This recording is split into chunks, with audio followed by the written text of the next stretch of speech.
கடலூர் மாவட்டம் வடலூரில் தொடர் திருட்டில் ஈடுபட்டு போலீசாருக்கு போக்கு காட்டி வந்த களவாணி கும்பல் வசமாக சிக்கியிருக்கிறது.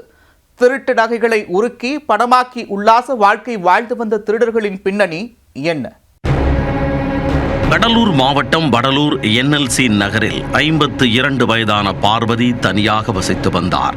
இவருடைய கணவர், மகன் மற்றும் மருமகள் 3 பேரும் சிங்கப்பூரில் வேலை பார்க்கிறார்கள்.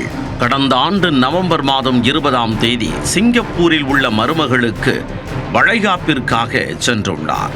இதனை நோட்டமிட்டு கொண்டிருந்த மர்ம நபர்கள் வீட்டில் யாரும் இல்லாத நேரத்தில் வீட்டின் பூட்டை உடைத்து திருடி உள்ளனர்.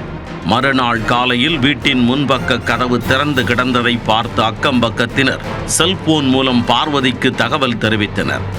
இதனை கேட்டு அதிர்ச்சியடைந்த பார்வதி உடனே சிங்கப்பூரில் இருந்து வடலூர் திரும்பினார்.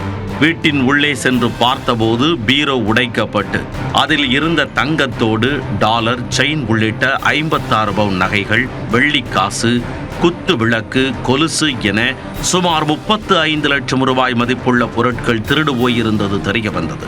வாழ்நாள் முழுக்க சேமித்து வைத்திருந்த ஆபரணங்கள் ஒரே நாளில் திருடு போனது தெரியவர பார்வதி உடைந்து போனார். இது குறித்த புகாரில் கைரேகை நிபுணர்களை வரவழைத்து போலீசார் தடயங்களை சேகரித்தனர்.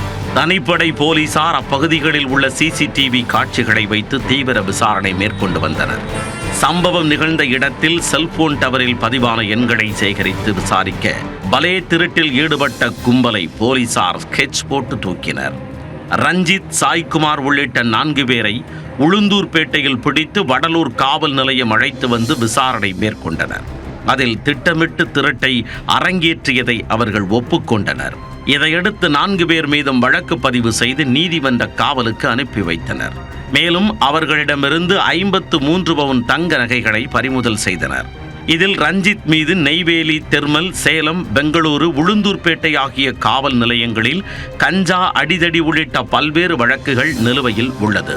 இதேபோல் சாய்குமார் மீதும் நடுவீரப்பட்டு காவல் நிலையத்தில் 4 வழக்குகள், பாண்டிச்சேரி பாகூர் காவல் நிலையத்தில் 1 வழக்கும் நிலுவையில் உள்ளன.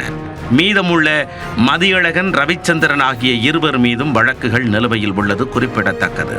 தொடர் விசாரணை நீடித்து வரும் நிலையில் திருடப்பட்ட நகைகள் மீட்கப்பட்டுள்ளதால் நகையை பறிகொடுத்தவர்கள் நிம்மதியடைந்துள்ளனர்.